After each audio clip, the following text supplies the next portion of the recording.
Warahmatullahi wabarakatuh. Perkenalkan, saya Raila Umaira. Saya dari kelas 10L. Di sini saya akan mempresentasikan hasil dari tentang penelitian sejarah. Yang pertama, tentang metode sejarah. Metode sejarah adalah langkah-langkah yang digunakan dalam penelitian sejarah. Metode sejarah meliputi pengumpulan heuristik, mengadakan pemilihan sumber, kritik atau verifikasi, penafsiran data, interpretasi, dan penyajian dalam bentuk cerita sejarah historiografi. Tujuan dari metode sejarah adalah mengumpulkan sumber-sumber sejarah secara efektif, menilainya secara kritis, dan menyajikan suatu sintetis tertulis atas hasil yang dicapai. Lalu ada langkah-langkah penelitian sejarah. Yang pertama adalah pemilihan topik, yang kedua adalah heuristik atau pengumpulan sumber, yang ketiga adalah verifikasi atau kritik sumber, yang keempat adalah interpretasi, yang kelima adalah historiografi. Selanjutnya ada sumber sejarah berdasarkan sifatnya. Yang pertama, sumber sejarah primer adalah suatu yang aslinya berasal dari masa lalu. Sumber primer adalah dokumen sejarah yang digunakan oleh para sejarawan sebagai bukti. Yang kedua, ada sumber sejarah sekunder adalah karya yang membahas masa lampau. Sumber sekunder adalah karya yang menafsirkan atau menganalisis peristiwa atau fenomena historis. Ada sumber sejarah berdasarkan bentuknya. 1. Sumber tulisan. Sumber sejarah tulisan adalah sumber yang memberikan informasi sejarah melalui tulisan.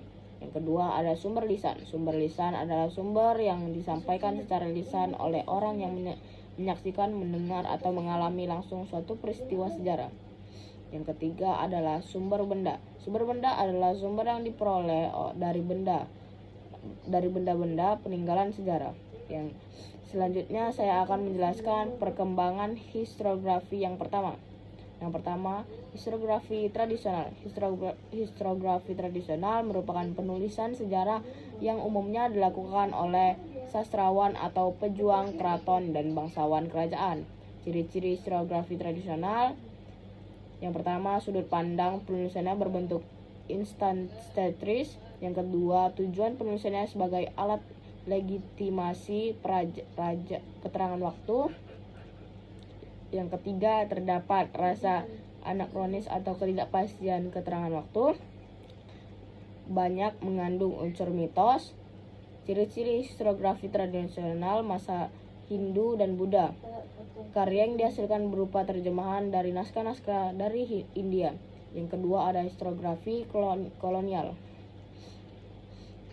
Historiografi kolonial adalah penulisan sejarah berkembang pada masa kolonial Belanda sejak abad ke-17 Masehi hingga pemerintah Hindia Belanda pada abad ke-20 Masehi. Fokus utama historiografi kolonial adalah kehidupan warga Belanda Eropa di Hindia Belanda karena ditulis oleh orang-orang Belanda atau Eropa. Tujuan penulisannya untuk memperkuat kedudukan mereka di Indonesia. Ciri-ciri historiografi kolonial, sudut pandang penulisannya adalah Neerlandocentrisch atau Eropatrenis. Tulisannya bersifat subjektif pemerintah kolonial. Dalam penyusunannya cenderung mengabaikan sumber lokal, mengisahkan sejarah dari orang-orang besar. Lalu yang ketiga adalah historiografi modern. Historiografi modern muncul akibat tuntutan ketetapan teknik untuk mendapatkan fakta-fakta sejarah.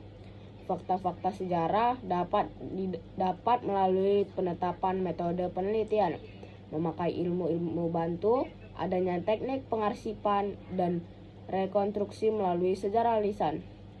Ciri-ciri historiografi modern bersifat metodologis atau sejarawan diwajibkan menggunakan kaidah-kaidah ilmiah. Kedua, bersifat kritis historis, artinya dalam penelitian sejarah menggunakan pendekatan multidimensional. Sekian dari presentasi saya, Raila Umaira. Saya ucapkan wassalamualaikum warahmatullahi wabarakatuh.